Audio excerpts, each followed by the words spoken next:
At so yun mga bossing, so bali ngayon gumagawa tayo or nag-fabricate tayo ng ating hamba para sa ating mga main doors. So ngayon, isang technique na ginagawa sa ating mga woodworks ay yung tinatawag na pagsisigo. So yung pagsisigo mga bossing, so kita nyo, yung papalapatin natin yung dalawang side ng kahoy. Kinakailangan yung joint niya is 0-0 kung tawagin, lapat na lapat. So kaya ang ginagawa natin, nagsisigo tayo. So ito, ayan, ilalapat or pagdidikitin natin yung dalawang kahoy na gusto nating isigo. Pag nakadikit na yan mga bossing, kinakailangan mahigpit ang hawak or meron kayong mga gagamitin na para maging stable itong dalawang kahoy na gusto nating isigo.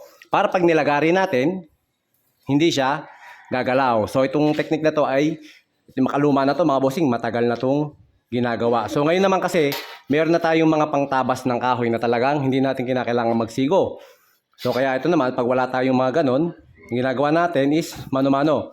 Magsisigo tayo para mailapat natin ng maganda yung ating mga kantomesa. So ang gagawin natin, lalagariin lang natin ng lalagariin itong ating dugtungan na yan hanggang sa lumapat ng maganda. Yan. At so yan mga bossing, so after nating malagari, so nakita ninyo, di ba, lumapat na ng maganda yung ating joint. Ayan, so maganda na siyang tingnan, hindi na siya kawang-kawang. So remind ko lang sa inyo mga bossing, bago kayo magsigo ng ganito, kinakailangan ay nakatama na sa eskwala yung dalawang side ng kahoy.